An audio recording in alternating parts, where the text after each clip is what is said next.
അടുത്ത നമ്മളെ ടോപ്പിക്കാണ് plasma arc welding. Plasma arc welding അപ്പോൾ പേരിൽ തന്നെ ഉണ്ട്, പ്ലാസ്മയാണ് നമുക്ക് വെൽഡിങ്ങിനായിട്ട് ഉപയോഗിക്കുന്നത്. പ്ലാസ്മ ഉപയോഗിച്ചിട്ടുള്ള വെൽഡിങ്. അപ്പം ആദ്യം തന്നെ ഇതിന് നമുക്ക് മനസ്സിലാക്കേണ്ടത് പ്ലാസ്മ എന്ന് പറഞ്ഞാൽ എന്താണെന്ന് അറിയണം. പ്ലാസ്മ ആർക്ക് വെൽഡിങ്ങിൽ പ്ലാസ്മ ഉപയോഗിച്ചിട്ടാണ് വെൽഡ് ചെയ്യണത്. അപ്പോൾ ആദ്യം തന്നെ നമ്മൾ പ്ലാസ്മ എന്താണെന്ന് മനസ്സിലാക്കണം. പ്ലാസ്മ എന്ന് പറഞ്ഞാൽ നിങ്ങൾ ഫിസിക്സിലൊക്കെ 8ാം ക്ലാസ് അല്ലെങ്കിൽ ഹൈസ്കൂൾ ലെവലിൽ നിങ്ങൾ പഠിച്ചിട്ടുണ്ടാവും. പ്ലാസ്മ എന്ന് പറഞ്ഞാൽ നമ്മളെ മാറ്ററിന് 3 സ്റ്റേറ്റ് ഉണ്ട് അല്ലേ, 3 അവസ്ഥയാണ് നമ്മൾ പറയാം: ഖരം, ദ്രാവകം, വാതകം. അതിൻ്റെ 4ാമത്തെ ഒരു അവസ്ഥയായിട്ടാണ് നമ്മൾ പ്ലാസ്മേനെ പറയുന്നത്. അപ്പോൾ plasma is one of the 4 fundamental States of matter എന്നാണ് പറയുക. അപ്പം ഖരം, ദ്രാവകം, വാതകം, സോളിഡ്, ലിക്വിഡ്, വേപ്പർ, അത് കഴിഞ്ഞിട്ടുള്ളൊരു സ്റ്റേറ്റാണ് പ്ലാസ്മ. ആ പ്ലാസ്മ സ്റ്റേറ്റിലേക്ക് നമ്മൾ ഗ്യാസിനെ കൊണ്ടുപോയിട്ട് ആ ഗ്യാസ് ഉപയോഗിച്ചിട്ട് വെൽഡ് ചെയ്യണതിനാണ് നമ്മൾ പ്ലാസ്മ ആർക്ക് വെൽഡിംഗ് എന്ന് പറയാം. അപ്പോൾ ഈ പ്ലാസ്മ എങ്ങനെ ഉണ്ടാക്കുക? പ്ലാസ്മ നമുക്ക് ആർട്ടിഫിഷ്യലായിട്ട് ഉണ്ടാക്കണം. വെൽഡ് ചെയ്യാനായിട്ട് പ്ലാസ്മ ഉണ്ടാക്കണമല്ലോ. അപ്പോൾ പ്ലാസ്മ ഉണ്ടാക്കാനുള്ള മെത്തേഡ് എന്ന് പറഞ്ഞാൽ നമ്മുടെ ന്യൂട്രൽ ഗ്യാസിന് നമ്മളെ ഗ്യാസ് ഇപ്പോൾ ആർഗൺ, ഹീലിയം ഒക്കെ അല്ലേ, അതിനാണ് ന്യൂട്രൽ ഗ്യാസ് എന്ന് പറയാം. ഇനർട്ട് ഗ്യാസ് അതൊക്കെ ന്യൂട്രലാണ്. അങ്ങനെയുള്ള ഈ ഗ്യാസിനെ, ആർഗൺ അല്ലെങ്കിൽ ഹീലിയം പോലുള്ള ന്യൂട്രൽ ഗ്യാസിനെ നന്നായിട്ട് ചൂടാക്കുക. അങ്ങനെ നന്നായിട്ട് ഇതിനെ ഹീറ്റ് ചെയ്യുമ്പോഴാണ് പ്ലാസ്മ ഉണ്ടാവുന്നത്. അതായത് അപ്പോഴാണ് ഈ വാതകം പ്ലാസ്മ സ്റ്റേറ്റിലേക്ക് മാറുക. അതല്ലാന്നുണ്ടെങ്കിൽ അതിനെ ഒരു ഹീറ്റാക്കുന്നതിന് പകരം ഒരു സ്ട്രോങ് ആയിട്ടുള്ള മാഗ്നറ്റിക് ഫീൽഡിലേക്ക് കടത്തി വിട്ടാലും മതി. നല്ലൊരു കാന്തിക മണ്ഡലത്തിലേക്ക് കടത്തി വിട്ട് കഴിഞ്ഞാലും ഈ ഗ്യാസ് പ്ലാസ്മ സ്റ്റേറ്റിലേക്ക് മാറും. അപ്പോൾ 2 രീതിയിലാണ് പ്ലാസ്മ ഉണ്ടാക്കുന്നത്. പ്ലാസ്മ എന്ന് പറഞ്ഞാൽ 4ാമത്തെ ഒരു അവസ്ഥയാണ്, സബ്സ്റ്റൻസിൻ്റെ 4ാമത്തെ ഒരു അവസ്ഥയാണ്. അതിൽ നമ്മൾ ഉണ്ടാക്കുന്നത് ഗ്യാസിനെ ചൂടാക്കിയിട്ടോ അല്ലെങ്കിൽ ഇലക്ട്രോ മാഗ്നറ്റിക് ഫീൽഡിലേക്ക് കടത്തി വിട്ടിട്ടോ ആണ് പ്ലാസ്മ എന്നുള്ള സ്റ്റേറ്റിലേക്ക് കൊണ്ടുവരിക.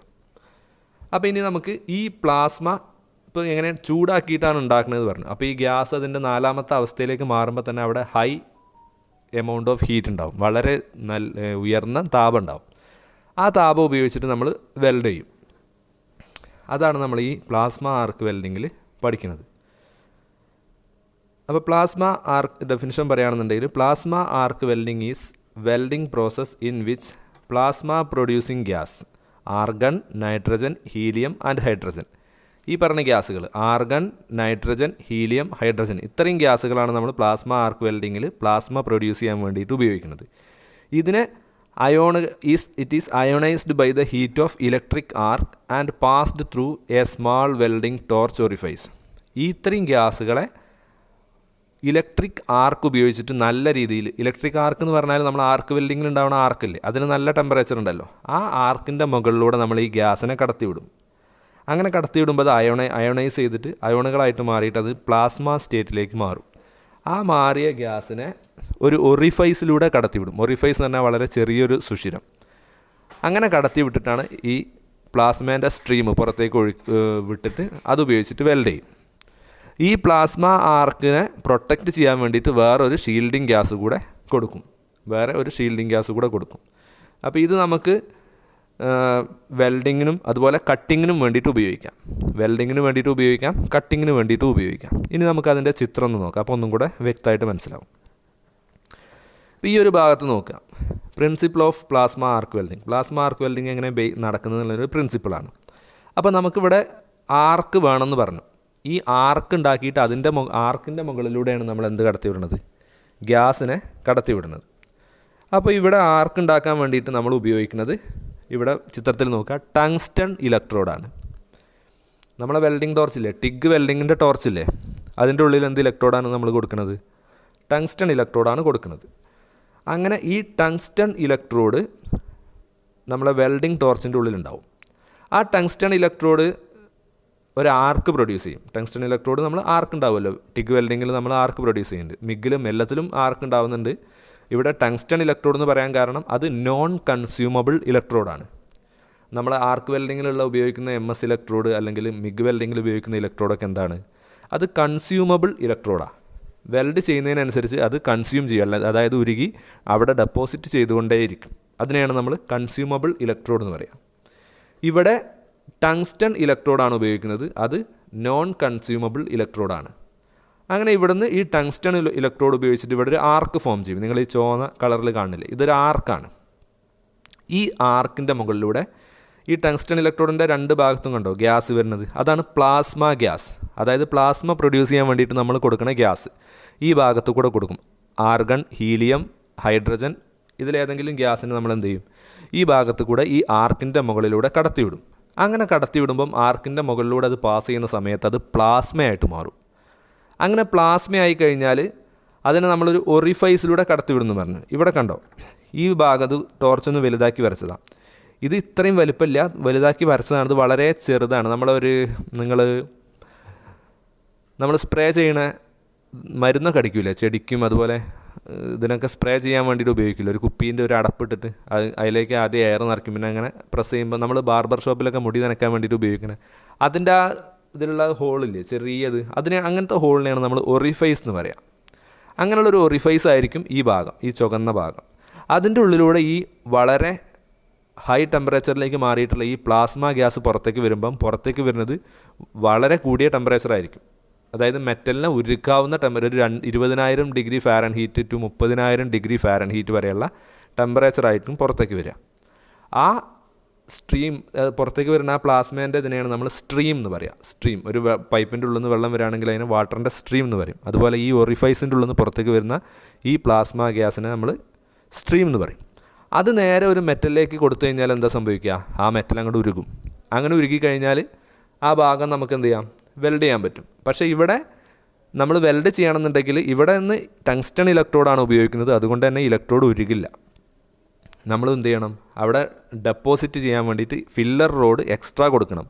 നമ്മൾ ഗ്യാസ് വെൽഡിങ്ങിൽ കൊടുക്കുന്ന രീതിയിൽ അല്ലെങ്കിൽ ടിഗ് വെൽഡിങ്ങിൽ കൊടുക്കുന്ന രീതിയിൽ ഫില്ലർ റോഡ് വേറെ കൊടുത്തുകൊണ്ടിരിക്കുക. അപ്പോൾ അവിടെ വെൽഡിങ് നടക്കും. അത്രയും ഭാഗം വെൽഡിങ് നടക്കുമ്പം ഈ ഭാഗത്തിനെ പ്രൊട്ടക്റ്റ് ചെയ്തിട്ടില്ലെങ്കിൽ എന്താ സംഭവിക്കുക, പുറത്തുനിന്ന് കാറ്റടിച്ചാൽ അതിൻ്റെ ഉള്ളിലേക്ക് വരും, പൊടിപടലങ്ങൾ വരും. അങ്ങനെ വന്നാൽ അവിടെ ഡിഫക്റ്റ് ഉണ്ടാവാൻ സാധ്യതയുണ്ട്. അതൊഴിവാക്കാൻ വേണ്ടിയിട്ട് ഇവിടെ ഒരു ഷീൽഡിങ് ഗ്യാസ് കൂടെ കൊടുക്കും. നിങ്ങൾ കാണുന്നുണ്ടാവും ഈ ടങ്സ്റ്റൺ ഇലക്ട്രോഡിൻ്റെ രണ്ട് ഭാഗത്ത് കൂടിയും ഇവിടെ ആരോ മാർക്ക് ഇട്ട് കാണിച്ചിട്ടുള്ളത് പ്ലാസ്മ ഗ്യാസാണ്. അതിൻ്റെ നേരെ ഇപ്പുറത്ത് ഒരു ചെറിയ ഭാഗമല്ല, രണ്ട് ഭാഗത്തും ഈ കാണുന്ന രണ്ട് ഭാഗത്തുള്ള മറ്റേ ഒരു വഴിയുണ്ട്. ആ വഴിയിലൂടെ വരുന്നത് ഷീൽഡിങ് ഗ്യാസാണ്. അടിയിൽ എഴുതി കാണിച്ചിട്ടുണ്ട് ഷീൽഡിങ് ഗ്യാസ്. ആ ഷീൽഡിങ് ഗ്യാസ് ഇങ്ങനെ വന്നിട്ട് നമ്മൾ വെൽഡ് ചെയ്യുന്ന ഈ ഭാഗത്തിനെ പ്രൊട്ടക്റ്റ് ചെയ്യും. അങ്ങനെയാണ് നമ്മൾ പ്ലാസ്മ ആർക്ക് വെൽഡിങ് ചെയ്യുന്നത്. മനസ്സിലായിട്ടുണ്ടാവുമെന്ന് വിചാരിക്കുന്നത്. അപ്പോൾ ഇത്രയും കാര്യങ്ങൾ ഒന്നുകൂടി മനസ്സിലാക്കുക. ടങ്സ്റ്റൺ ഇലക്ട്രോഡാണ് മെയിനായിട്ട് നമ്മളിതിൽ ആർക്ക് ഉണ്ടാക്കാൻ വേണ്ടി ഉപയോഗിക്കുന്നത്. ആ ടങ്സ്റ്റൺ ഇലക്ട്രോഡിൽ നിന്നുണ്ടാകുന്ന ആർക്കിൻ്റെ മുകളിലൂടെ പ്ലാസ്മ പ്രൊഡ്യൂസ് ചെയ്യുന്ന ആർഗൺ, ഹീലിയം, ഹൈഡ്രജൻ പോലുള്ള ഗ്യാസുകളെ കടത്തിവിടും.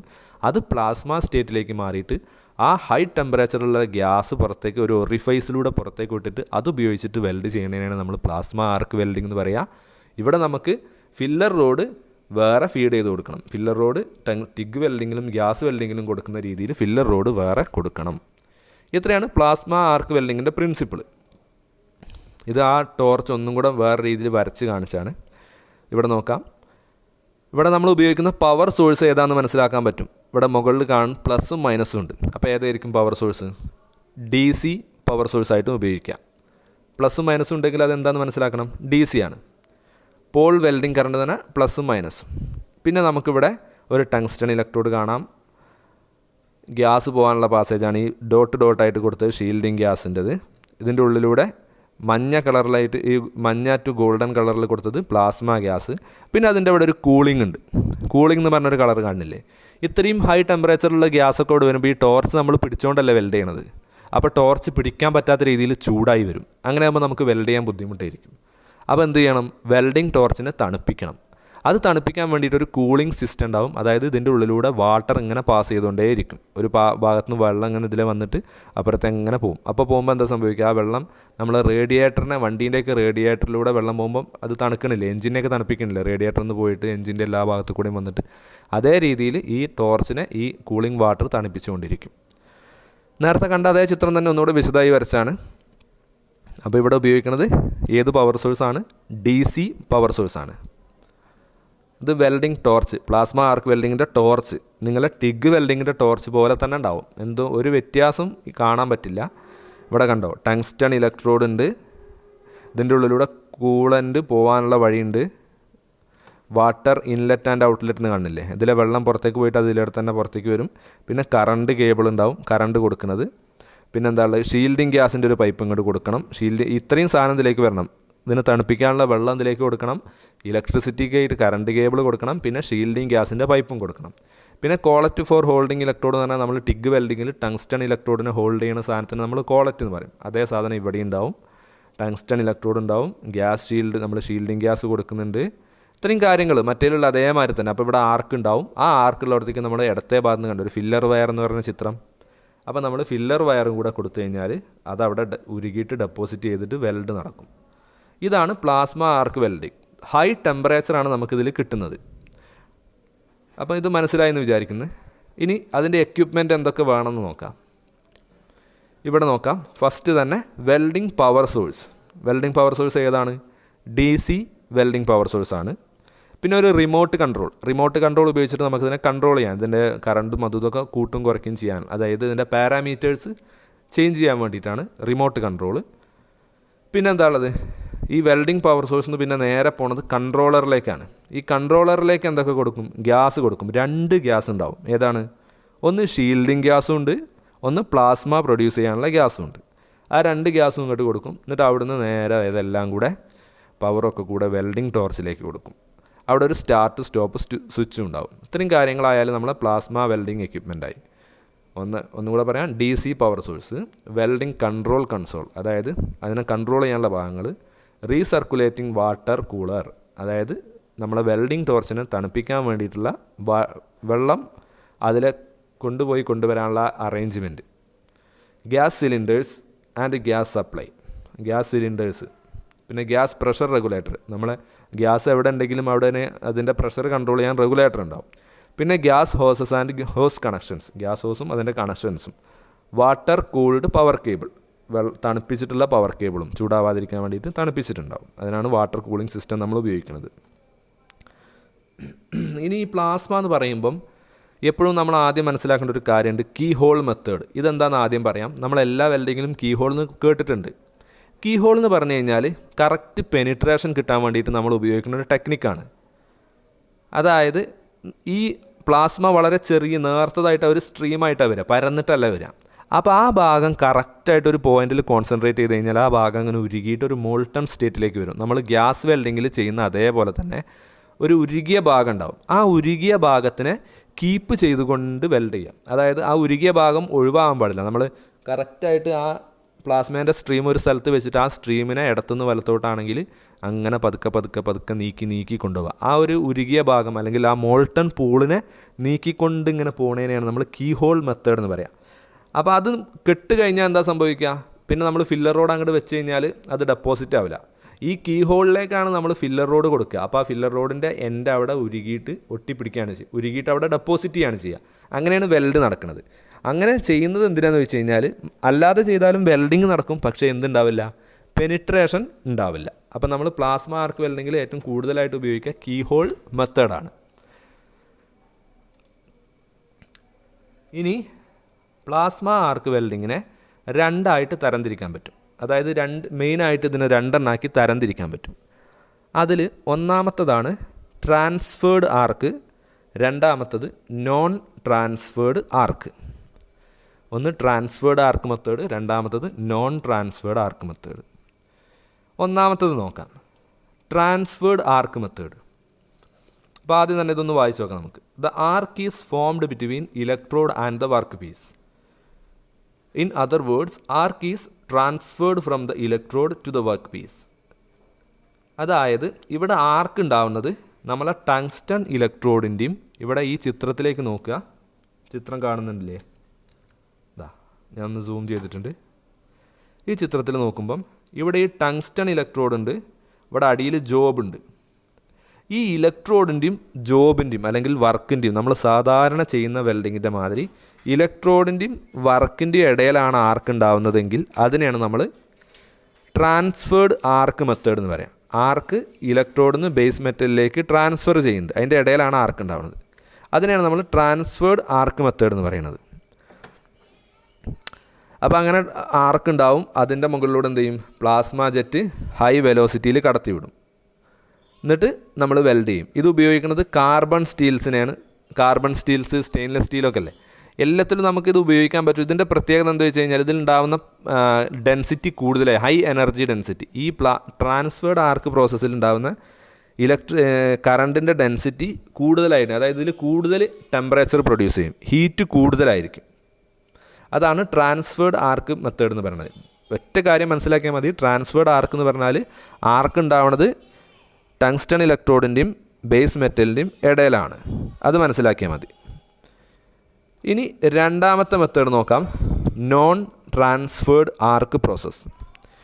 അപ്പോൾ ഇവിടെ പേരിൽ തന്നെ ഉണ്ട് നോൺ ട്രാൻസ്ഫേർഡ്, ആർക്ക് ട്രാൻസ്ഫർ ചെയ്യുന്നില്ല. ഇവിടെ ആർക്ക് ഉണ്ടാവുന്നത് ടങ്സ്റ്റൺ ഇലക്ട്രോഡിൻ്റെയും, ഇവിടെ ഈ ഒറിഫൈസ് കാണും, ഈ ചിത്രത്തിൽ കാണുന്നില്ലേ ഒറിഫൈസ്, ഈ ടോർച്ചിൻ്റെ ഒറിഫൈസിൻ്റെയും ടങ്സ്റ്റൺ ഇലക്ട്രോഡിൻ്റെയും ഉള്ളിൽ തന്നെയാണ് ആർക്ക് ഉണ്ടാവുന്നത്. ആർക്ക് ഒരിക്കലും ബേസ് മെറ്റലിൻ്റെയും ടങ്സ്റ്റൺ ഇലക്ട്രോഡിൻ്റെയും ഉള്ളിലല്ല ഉണ്ടാവുന്നത്. അപ്പം ബേസ് മെറ്റൽ ഇല്ലെങ്കിലും ഇവിടെ എന്ത് സംഭവിക്കും, ആർക്ക് ഉണ്ടാവും. അതായത് നമ്മളെ വെൽഡിംഗ് ടോർച്ചിൻ്റെ ഉള്ളിൽ തന്നെയാണ് ആർക്ക് ഉണ്ടാവുന്നത്. അപ്പം ബേസ് മെറ്റലും അല്ലെങ്കിൽ വർക്ക് പീസും ആയിട്ടൊരു ബന്ധമില്ല, വർക്ക് പീസ് വേണം എന്നില്ല ആർക്ക് ഉണ്ടാവാൻ. ട്രാൻസ്ഫേർഡ് മെത്തേഡിൽ നമ്മളെ എർത്ത് കൊടുക്കുന്നത് വർക്ക് പീസിലേക്കായിരിക്കും, അത് കോണ്ടാക്റ്റ് ഷോർട്ട് ആകുമ്പോഴാണ് ആർക്ക് ഉണ്ടാവുക. പക്ഷേ നോൺ ട്രാൻസ്ഫേർഡ് മെത്തേഡിൽ ടോർച്ചിൻ്റെ ഉള്ളിൽ തന്നെയാണ് ആർക്ക് ഉണ്ടാവുന്നത്. എന്തിൻ്റെ ഇടയിലാണ്, ഒറിഫൈസിൻ്റെയും ടങ്സ്റ്റൺ ഇലക്ട്രോഡിൻ്റെയും ഇടയിലാണ് ആർക്ക് ഉണ്ടാവുന്നത്.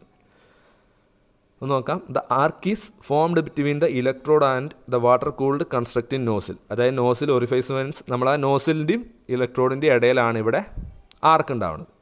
ആ ആർക്ക് ഉണ്ടായിട്ട് അതിൻ്റെ മുകളിലൂടെ ഗ്യാസിനെ കടത്തി വിട്ടിട്ട് പ്ലാസ്മ ആക്കിയിട്ട് ആ ഒറിഫൈസിൻ്റെ ഉള്ളിലൂടെ പുറത്തേക്ക് വരും. അതുപയോഗിച്ച് നമ്മൾ വെൽഡ് ചെയ്യും. Arc is independent of the work piece and the work piece does not form a part of the electrical circuit. അതായത് നമ്മൾ വർക്ക് പീസിന് ഇലക്ട്രിസിറ്റി ആയിട്ട് യാതൊരു ബന്ധവുമില്ല, വർക്ക് പീസ് വേറെ തന്നെയാണ്. നമുക്കപ്പോൾ ഇതിൽ മെറ്റലിനെ മാത്രമല്ല എന്തിനും വെൽഡ് ചെയ്യാം. ആർക്ക് വെൽഡിങ്ങിൽ ശരിക്കും നമുക്കൊരു പ്ലാസ്റ്റിക്കിനെ വെൽഡ് ചെയ്യാൻ പറ്റില്ല, കാരണം പ്ലാസ്റ്റിക്കിലൂടെ ഇലക്ട്രിസിറ്റി പാസ് ചെയ്യില്ല. പക്ഷേ ഇവിടെ plasma arc വെൽഡിങ്ങിൻ്റെ non transferred method ആണെന്നുണ്ടെങ്കിൽ ആർക്ക് ഉണ്ടാവുന്നത് വെൽഡിംഗ് ടോർച്ചിൻ്റെ ഉള്ളിൽ തന്നെയാണ്. അതുകൊണ്ട് നമുക്ക് എന്തിനും ഇത് ഉപയോഗിച്ചിട്ട് ചൂടാക്കാനോ കട്ട് ചെയ്യാനോ ഒക്കെ പറ്റും. ഏത് സാധനത്തിനും നമുക്ക് കട്ട് ചെയ്യാനും ഇതിനൊക്കെ ഇത് ഉപയോഗിക്കാൻ പറ്റും.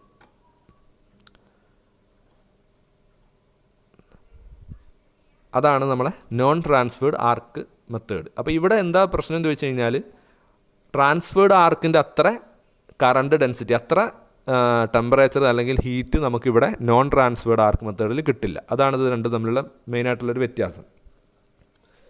ഇനി പ്ലാസ്മ പ്രോസസ് ടെക്നിക്സ്, ഇതിൽ 3 ടെക്നിക്കുകൾ പറയുന്നുണ്ട് നമ്മൾ പ്ലാസ്മ വെൽഡിങ്ങിൽ. 3 technique, 1 micro plasma, 2 medium current plasma, 3 keyhole plasma welding. അപ്പോൾ ഒന്നാമത്തത് എന്താ നോക്കുക, മൈക്രോ പ്ലാസ്മ. ഇവിടെ മൈക്രോ എന്ന് പറഞ്ഞു കഴിഞ്ഞാൽ തന്നെ വളരെ ചെറുത്. അപ്പോൾ ഇവിടെ നോക്കിക്കഴിഞ്ഞാൽ അറിയാം, ഇവിടെ ഉപയോഗിക്കുന്ന വെൽഡിങ് കറണ്ട് എന്ന് പറഞ്ഞാൽ 1 to 15 ആംപിയർ. മൈക്രോ പ്ലാസ്മയിൽ നമ്മൾ കറണ്ട് ഉപയോഗിക്കുന്നത് 1 മുതൽ 15 വരെ ആംപിയർ കറണ്ടേ ഉപയോഗിക്കുള്ളൂ. അതുകൊണ്ടാണ് അതിനെ നമ്മൾ മൈക്രോ പ്ലാസ്മ എന്ന് പറയുന്നത്. പിന്നെന്താ, very stable needle like stiff arc minimises arc wander and distortion. ഇത്രയും കുറഞ്ഞ കറണ്ട് ഉപയോഗിക്കുമ്പോൾ ഉണ്ടാകുന്ന ആർക്ക് എന്ന് പറഞ്ഞാൽ വളരെ ചെറിയൊരു ആർക്കായിരിക്കും. നീഡിൽ ഒരു സൂചിമുന പോലുള്ള ആർക്കേ ഉണ്ടാവുള്ളൂ. അതുപോലെ തന്നെ അത് ആ സൂചിമുനമായിട്ടുള്ള ഒരു ആർക്കായതുകൊണ്ട് അത് കറക്റ്റ് എവിടെയാണോ നമ്മൾ ഫോക്കസ് ചെയ്യുന്നത് ആ ഭാഗം മാത്രമേ ഉരുകുള്ളൂ. അതുകൊണ്ട് തന്നെ ഡിസ്റ്റോർഷൻ, എല്ലാ ഭാഗവും ചൂടായിട്ട് വളയാനും ഷേപ്പിലും സൈസിലൊക്കെ മാറ്റം വരാനുള്ള സാധ്യതയൊക്കെ വളരെ കുറവാണ്. അപ്പോൾ ഇത്രയും ചെറുതായതുകൊണ്ട് തന്നെ അത് എന്തിനായിരിക്കും ഉപയോഗിക്കാം, ഫോർ വെൽഡിങ് തിൻ മെറ്റീരിയൽസ്, വളരെ കട്ടി കുറഞ്ഞ മെറ്റീരിയൽസ്, 1 mm തിക്നെസ്സൊക്കെ ഉള്ള മെറ്റീരിയൽസ് വെൽഡ് ചെയ്യാൻ വേണ്ടിയിട്ടാണ് നമ്മൾ മൈക്രോ പ്ലാസ്മ ഉപയോഗിക്കുക. രണ്ടാമത്തതാണ് medium current plasma. Medium current എന്ന് പറയുമ്പോൾ മൈക്രോ 15 വരെയുള്ളതായിരുന്നു. പക്ഷേ ഇവിടെ നമ്മൾ കറണ്ട് ഉപയോഗിക്കുന്നത് 15 മുതൽ 200 ആംപിയർ വരെ കറണ്ട് ഉപയോഗിക്കും. ഇത് നമ്മളെ ടിഗ് വെൽഡിങ്ങിന് സിമിലർ ടു ടിഗ്. പക്ഷേ വ്യത്യാസം എന്താ വെച്ച് കഴിഞ്ഞാൽ ആർക്ക് സ്റ്റിഫ് ആൻഡ് ഡീപ്പാണ്. നമ്മുടെ ടിഗ് വെൽഡിങ്ങിന് ഉണ്ടാകുന്ന അതുപോലെ തന്നെയാണ്, പക്ഷേ ആർക്ക് ഒന്നും കൂടെ സ്റ്റിഫായിരിക്കും. ഒന്നും കൂടെ സ്റ്റിഫായിട്ടുള്ള ആർക്കായതുകൊണ്ട് തന്നെ പെനിട്രേഷൻ കുറച്ചും കൂടെ കൂടുതൽ കിട്ടും. ടിഗ് വെൽഡിങ്ങിനെക്കാളും പെനിട്രേഷൻ കൂടുതൽ കിട്ടും. മൂന്നാമത്തെ കാര്യം, more control on arc penetration. ആർക്കിൻ്റെ പെനിട്രേഷൻ നമുക്ക് ഒരുപാട് കൺട്രോൾ ചെയ്യാൻ പറ്റും. അതായത് കൂടുതൽ പെനിട്രേഷൻ കിട്ടും. ടിഗ് വെൽഡിങ്ങിലാകുമ്പോൾ നമ്മൾ ഒരുപാട് നേരം ചെയ്യേണ്ടത്, ഇവിടെ എന്ത് ചെയ്യാൻ പറ്റും, വളരെ പെട്ടെന്ന് തന്നെ ആ പെനിട്രേഷൻ കിട്ടും. ഇനി അടുത്തതാണ് കീഹോൾ പ്ലാസ്മ വെൽഡിങ്. ഇവിടെ വെൽഡിംഗ് കറണ്ട് 100 ആംപിയറിൻ്റെ മുകളിലേക്കാണ് നമ്മൾ ഉപയോഗിക്കുക. 100 ആംപിയറിൻ്റെ മുകളിലേക്ക് എത്രയും കൂടിയ കറണ്ടിലാണ് നമ്മൾ കീ ഹോൾ പ്ലാസ്മ വെൽഡിംഗ് ഉപയോഗിക്കുക. നേരത്തെ നമ്മൾ കീ ഹോൾ എന്താണെന്ന് പറഞ്ഞു. അതുപോലെ തന്നെ ഇത് എന്തിനാണ് ഉപയോഗിക്കുന്നത് വെച്ച് കഴിഞ്ഞാൽ വളരെ കട്ടി കൂടിയ മെറ്റീരിയൽസ്, തിക്ക് മെറ്റീരിയൽസ്, നമ്മളെ 10 mm ഒക്കെ ഉള്ള മെറ്റീരിയൽസിനെ വെൽഡ് ചെയ്യാൻ വേണ്ടിയിട്ടാണ് പ്ലാസ്മ കീ ഹോൾ മെത്തേഡ് ഉപയോഗിക്കുക. 10 mm വരെയുള്ളതിനാണ് കീ ഹോളിൽ ചെയ്യുക. പിന്നെ ഒരുപാട് കട്ടി കൂടിയ മെറ്റൽസിന് നമുക്ക് പ്ലാസ്മ വെൽഡിങ്ങിൽ ചെയ്യാൻ പറ്റില്ല. 10 mm വരെയുള്ളതിനൊക്കെ നമ്മൾ കീ ഹോൾ പ്ലാസ്മ വെച്ചിട്ടാണ് ചെയ്യുക. ഇനി ഇതിൻ്റെ അഡ്വാൻറ്റേജസ് എന്തൊക്കെയാണെന്ന് നോക്കാം. ഏതിൻ്റെ? മൈക്രോ പ്ലാസ്മേൻ്റെയും മീഡിയം കറണ്ട് പ്ലാസ്മേൻ്റെയും advantages. Energy concentration is greater, higher welding speed. Micro പ്ലാസ്മയിലും മീഡിയം പ്ലാസ്മയിലും എന്താണ്? എനർജി കോൺസെൻട്രേഷൻ ഗ്രേറ്റർ ആണ് പറയാൻ കാരണം വളരെ സൂചി പോലുള്ള പോയിൻറ്റഡ് ആയിട്ടാണ് ഈ പ്ലാസ്മ പുറത്തേക്ക് വരുന്നത്. അതുകൊണ്ട് തന്നെ അത് കോൺസെൻട്രേഷൻ ഒരു പോയിന്റിൽ വളരെ നന്നായിട്ട് കേന്ദ്രീകരിക്കും. അതുപോലെ തന്നെ വളരെ സ്പീഡായിട്ട് വെൽഡ് ചെയ്യാനും പറ്റും. പിന്നെ കറണ്ട് കുറവാണ്. Lower current is needed to produce a given weld and less distortion. നേരത്തെ നമ്മൾ പറഞ്ഞു കറണ്ട് വലിയ റേഞ്ചിലുള്ള കറണ്ട് വേണ്ട, കുറഞ്ഞ കറണ്ട് മതി. അതുപോലെ തന്നെ ഡിസ്റ്റോർഷൻ കുറഞ്ഞ വെൽഡ് ചെയ്യാൻ പറ്റും. ആർക്ക് ഇംപ്രൂവ്ഡ് ആർക്ക് സ്റ്റെബിലിറ്റി, അതായത് ആർക്ക് സ്റ്റെബിലിറ്റി കൂടുതലാണ്. Arc column has greater directional stability. Directional stability എന്ന് പറഞ്ഞാൽ നമ്മളൊരു ഭാഗത്തേക്ക് ഇങ്ങനെ വെൽഡ് ചെയ്ത് പോകുമ്പോൾ അങ്ങോട്ടും ഇങ്ങോട്ടും ആർക്ക് ബ്ലോ പോലെ മാറിപ്പോവില്ല. ഡയറക്ഷണൽ സ്റ്റെബിലിറ്റി കൂടുതലായിരിക്കും. പിന്നെ നാരോ ബീഡ്, വളരെ കട്ടി കുറഞ്ഞ ബീഡാണ്. അതുകൊണ്ട് തന്നെ ഡിസ്റ്റോർഷൻ കുറവായിരിക്കും. Less need for fixturing. Fixturing എന്ന് പറഞ്ഞാൽ നമ്മൾ വെൽഡ് ചെയ്യുമ്പോൾ അങ്ങോട്ടും ഇങ്ങോട്ടും വളയാനും തിരിയാനൊക്കെ സാധ്യതയുള്ള മെറ്റൽസിന് നമ്മൾ ആദ്യം തന്നെ സ്ക്രൂ ജാക്കൊക്കെ ഇട്ടിട്ട് ടൈറ്റ് ചെയ്ത് വെക്കും. അതിനെയാണ് ഫിക്സ്ചറിങ് എന്ന് പറയാം. മൊത്തം ടൈറ്റ് ചെയ്ത് വെച്ചിട്ട് വളയാതെ ഡിസ്റ്റോർഷൻ ഒഴിവാക്കാൻ വേണ്ടിയിട്ട്. പക്ഷേ ഇവിടെ ചെറിയ ഒരു സ്ട്രീമാണ് വരുന്നത്. അതുകൊണ്ട് തന്നെ ഫിക്സ്ചറിങ്ങിൻ്റെ ആവശ്യമില്ല. പിന്നെ variations in torch stand off distance have little effect on bead width or heat concentration and positional weld is much easy.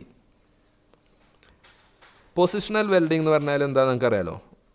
ഇപ്പം vertical position, over head position, horizontal position, ഇതൊക്കെ നമ്മൾ ചെയ്യാൻ ഇത് ഈസി ആയിട്ട് നമുക്ക് ചെയ്യാൻ പറ്റും. അതുപോലെ തന്നെ ഡിസ്റ്റൻസ് ഇതിനൊരു പ്രശ്നമല്ല. ടോർച്ച് സ്റ്റാൻഡ് ഓഫ് ഡിസ്റ്റൻസ് ഇതിന് പ്രശ്നമല്ല. ഈ വെൽഡിൻ്റെ ക്വാളിറ്റീനെ വളരെ വലിയ രീതിയിൽ ബാധിക്കില്ല. പിന്നെ tungsten electrode is recessed, no tungsten contamination, less time for repointing, greater tolerance to surface contamination. അതായത് ടങ്സ്റ്റൺ ഇലക്ട്രോഡിൻ്റെ മുകളിലൂടെ ഉണ്ടാവുന്ന ഈ ആർക്കിൻ്റെ മുകളിലൂടെയാണ് നമ്മൾ ഗ്യാസിനെ കടത്തിവിടുന്നത്. അതുകൊണ്ട് തന്നെ ടങ്സ്റ്റൺ ബേസ് മെറ്റലിൽ കുത്തിയിട്ട് ആ ടങ്സ്റ്റൻ്റെ എൻഡ് പോകുന്നൊരു പ്രശ്നമുണ്ട്. അതിനാണ് ടങ്സ്റ്റൺ കണ്ടാമിനേഷൻ എന്ന് പറയുക ടിഗ് വെൽഡിങ്ങിൽ. ആ ടങ്സ്റ്റൺ കണ്ടാമിനേഷൻ ഈ പ്ലാസ്മ ആർക്ക് മൈക്രോ പ്ലാസ്മയിലും മീഡിയം പ്ലാസ്മയിലും ഇല്ല. അങ്ങനത്തെ ഒരു പ്രശ്നം ഉണ്ടാവില്ല. വളരെ സാധ്യത കുറവാണ്. അതുകൊണ്ട് തന്നെ ഇലക്ട്രോഡ് ഇടയ്ക്കിടയ്ക്ക് പോയിൻ്റ് ചെയ്യുക. ടങ്സ്റ്റൺ ഇലക്ട്രോഡ് നമ്മളെ മോൾട്ടൺ പൂളിൽ കുത്തിയിട്ട് അവിടെ എൻഡ് ഷാർപ്പായിട്ടുള്ളത് പോയി കഴിഞ്ഞാൽ പിന്നെ നമ്മളത് വീണ്ടും ഗ്രൈൻഡ് ചെയ്ത് പോയിൻ്റ് ആക്കേണ്ട ആവശ്യമുണ്ട്. പക്ഷേ അതുകൊണ്ട് ഇവിടെ അങ്ങനത്തെ ഒരു സാധ്യത ഇല്ലാത്തതുകൊണ്ട് റീപോയിൻറ്റിങ്ങിൻ്റെ ആവശ്യമില്ല. വളരെ വളരെ വിരളമായിട്ട് അല്ലെങ്കിൽ എപ്പോഴെങ്കിലും അത് ചെയ്താൽ മതി. അതാണ് കണ്ടാമിനേഷൻസ് കുറവാണെന്ന് പറയാൻ കാരണം. ഇനി ഇതിൻ്റെ ലിമിറ്റേഷൻസ് നോക്കാം. Micro plasma and medium current plasma limitations. നേരത്തെ പറഞ്ഞു നാരോ കൺസ്ട്രിക്റ്റഡ് ആർക്ക്, വളരെ കട്ടി നേർത്ത ഒരു നീഡിൽ സൂചിമുന പോലുള്ള ആർക്കാണ്. അതുകൊണ്ട് തന്നെ little tolerance four joint miss alignment. Tolerance നമുക്ക് ഇത് പറയുകയാണെന്നുണ്ടെങ്കിൽ നമ്മൾ കുറച്ച് വലിയ ഗ്യാപ്പിലുള്ളതൊക്കെയാണ് വെൽഡ് ചെയ്യണമെന്ന് വിചാരിച്ചു. കുറച്ച് റൂട്ട് ഗ്യാപ്പ് കൂടിയ സാധനങ്ങളൊക്കെ വെൽഡ് ചെയ്യുകയാണെങ്കിൽ അതിൻ്റെ അലൈൻമെൻറ്റൊക്കെ തെറ്റിപ്പോകാനുള്ള സാധ്യത ഉണ്ട്. വളരെ കുറഞ്ഞ നേർത്ത ആർക്കായതുകൊണ്ട് എല്ലാ ഭാഗവും കറക്റ്റായിട്ട് ഉരുകാതെ വരും. പിന്നെ manual torches are heavy and bulky, difficult to manipulate. ഇത്രയും കാര്യങ്ങളൊക്കെ ഒരു ടോർച്ചിൻ്റെ ഉള്ളിൽ നടക്കണ്ടേ. അത് മാനുവലായിട്ട് ഈ വെൽഡിങ് മാനുവലും ഉണ്ട് ഓട്ടോമാറ്റിക്കും ഉണ്ട്. അപ്പോൾ മാനുവലായിട്ട് നടക്കുമ്പോൾ ഈ ടോർച്ച് കുറച്ച് വലുതായിരിക്കും, അതുപോലെ ഹെവി ആയിരിക്കും, വെയിറ്റും കൂടുതലായിരിക്കും, കുറച്ച് വലുപ്പം ഉണ്ടാവും. അത് നമുക്ക് കൈകാര്യം ചെയ്യാൻ ഒരു ബുദ്ധിമുട്ടുണ്ടാവും. For consistent quality constricting nozzle must be well maintained. നല്ലൊരു ക്വാളിറ്റിയുള്ള വെൽഡ് കിട്ടണമെന്നുണ്ടെങ്കിൽ ഈ നോസിലിനെ നമ്മൾ വളരെ നന്നായിട്ട് മെയിൻറ്റെയിൻ ചെയ്യണം. നല്ല രീതിയിൽ ക്ലീൻ ചെയ്ത് വൃത്തിയാക്കി സൂക്ഷിക്കണം. അതായത് മെയിൻ്റനൻസ് അല്ല, അതിനെ കൊണ്ട് നടക്കാൻ കുറച്ച് കെയറായിട്ട് വളരെ നല്ല ശ്രദ്ധയോടുകൂടി കൈകാര്യം ചെയ്യണം. ഇനി കീഹോൾ പ്ലാസ്മേൻ്റെ അഡ്വാൻറ്റേജസ്. കീഹോൾ പ്ലാസ്മയിൽ plasma stream help to remove gases and impurities. ഈ കീഹോളാകുമ്പോൾ 100 ഇതിൻ്റെ മുകളിലേക്കാണ്, വളരെ കൂടിയ കറണ്ടിലാണ് ഉപയോഗിക്കുന്നത്. അപ്പം വലിയ സ്ട്രീം, ഹൈ കറണ്ട് ഡെൻസിറ്റി, അതായത് ഹീറ്റും കൂടുതലായിരിക്കും, പ്ലാസ്മ പുറത്തേക്ക് വരുന്ന സ്പീഡും കൂടുതലായിരിക്കും. അതുകൊണ്ട് തന്നെ ആ പുറത്തേക്ക് വരുന്ന സ്ട്രീം എന്തിനെ സഹായിക്കും? നമ്മുടെ ബേസ് മെറ്റലിൻ്റെ മുകളിൽ വല്ല ഗ്യാസസോ ഇമ്പ്യൂരിറ്റീസോ ഒക്കെ ഉണ്ടെങ്കിൽ അതിനെ അവിടുന്ന് നീക്കി കളയും, റിമൂവ് ചെയ്യാൻ സഹായിക്കും. Narrow fusion zone reduces transverse residual stress and distortion. നേരത്തെ നമ്മൾ പറഞ്ഞ മാതിരി തന്നെ പ്ലാസ്മയിൽ ഡിസ്റ്റോർഷനുള്ള സാധ്യത വളരെ കുറവായിരിക്കും. Square bud joint are generally used and reduced time preparation. നമ്മൾ ബഡ് ജോയിൻറ്റ് ചെയ്യാൻ വേണ്ടിയിട്ട് എഡ്ജ് പ്രിപ്പറേഷനൊന്നും ഒരുപാട് ചെയ്യേണ്ട ആവശ്യമില്ല, അപ്പോൾ പെട്ടെന്ന് ചെയ്യാൻ പറ്റും. Single pass welder and reduced weld time. ഒറ്റ പാസിൽ തന്നെ എന്ത് ചെയ്യാൻ പറ്റും? വെൽഡ് ചെയ്യാൻ പറ്റും. 2-3 റൺ അടിക്കേണ്ട ആവശ്യം ഇല്ല. ഇനി ഇതിൻ്റെ ലിമിറ്റേഷൻസ്, കീഹോൾ പ്ലാസ്മേൻ്റെ limitations. More process variables and narrow operating windows. Process variables പറഞ്ഞാൽ നമ്മളിതിൻ്റെ സെറ്റിങ്സൊക്കെ ഒരുപാട് കാര്യങ്ങൾ ശ്രദ്ധിക്കണം. ഇതിലൊരുപാട് കാര്യങ്ങൾ നമ്മൾ സെറ്റ് ചെയ്യാനുണ്ടാവും, അതിനാണ് പ്രോസസ് വേരിയബിൾസ്. അത് കൂടുതലാണ്. അതുകൊണ്ട് തന്നെ അതിൽ എന്തെങ്കിലും പ്രശ്നമൊക്കെ വന്നു കഴിഞ്ഞാൽ നമ്മുടെ വെൽഡിൻ്റെ ക്വാളിറ്റി കുറയും. പിന്നെ ഫിറ്റപ്പ് ഈസ് ക്രിട്ടിക്കൽ. ഇതിൻ്റെ കുറച്ച് ബുദ്ധിമുട്ടാണ് കാര്യങ്ങൾ ചെയ്യാൻ. നമ്മൾ ആർക്ക് വെൽഡിങ് പോലെ തന്നെ അതിന് ഒരുപാട് കാര്യങ്ങളില്ലേ, അതുകൊണ്ട് കുറച്ച് ക്രിട്ടിക്കലാണ് കാര്യങ്ങൾ ചെയ്യാനായിട്ട്. Increased operator skill particularly on thicker materials. സ്കില്ലില്ലാത്ത ഒരാൾക്ക് ഇത് ചെയ്യാൻ പറ്റില്ല. നമ്മളെ കഴിഞ്ഞ പ്രാവശ്യം പറഞ്ഞ ഫ്രിക്ഷൻ വെൽഡിങ്ങൊക്കെ ആർക്കും ചെയ്യാം, സ്കില്ലിൻ്റെ ആവശ്യമൊന്നുമില്ല. പക്ഷേ പ്ലാസ്മ ആർക്ക് വെൽഡിങ് ചെയ്യണമെന്നുണ്ടെങ്കിൽ ഇത് ഉപയോഗിച്ചൊരു സ്കില്ല് വേണം. സ്കില്ല് പറഞ്ഞാൽ ഈ ഒരു നമ്മൾ ആർക്ക് വെൽഡിങ് പോലെയല്ല, ഇത് ചെയ്തൊരു എക്സ്പീരിയൻസ് വേണം. പ്രത്യേകിച്ച് തിക്നെസ് കൂടിയ മെറ്റൽസൊക്കെ വെൽഡ് ചെയ്യാനായിട്ട്. Except for aluminium alloys keyhole welding is restricted to down hand position. Aluminium അലോയ്സിനെ നമുക്ക് ഏത് പൊസിഷനിലും വെൽഡ് ചെയ്യാം, ഹൊറിസോണ്ടലോ വെർട്ടിക്കലോ ഓവർഹെഡൊക്കെ ചെയ്യാം. പക്ഷേ മറ്റുള്ളതൊക്കെ വെൽഡ് ചെയ്യുമ്പോൾ നമ്മൾ കീഹോൾ ഉപയോഗിച്ചാണ് വെൽഡ് ചെയ്യുന്നതെങ്കിൽ ഡൗൺ ഹാൻഡ് പൊസിഷൻ മാത്രമേ പറ്റുള്ളൂ. കാരണം ഓവറായിട്ടുള്ള ഹീറ്റ് വരും, അപ്പോൾ ഉരുകി താഴോട്ടൊക്കെ വരാൻ സാധ്യതയുണ്ട്. അതുകൊണ്ട് അലുമിനിയം അലോയ്സ് അല്ലാത്തതൊക്കെ ഡൗൺ ഹാൻഡ് പൊസിഷനിൽ മാത്രമേ ചെയ്യാൻ പറ്റുള്ളൂ. For consistent operation plasma torch must be well maintain. നേരത്തെ നമ്മൾ പറഞ്ഞു പ്ലാസ്മേൻ്റെ ടോർച്ച് വളരെ നല്ല രീതിയിൽ മെയിൻറ്റെയിൻ ചെയ്യേണ്ടത് ആവശ്യമായിട്ടുണ്ട്. അത് പ്ലാസ്മ ആർക്ക് വെൽഡിങ്ങിൽ പ്രധാനപ്പെട്ടൊരു കാര്യമാണ്. അപ്പോൾ ഇത്രയാണ് നമുക്ക് പ്ലാസ്മ ആർക്ക് വെൽഡിങ്ങിനെ കുറിച്ചിട്ട് പറയാനുള്ളത്. ഓക്കെ.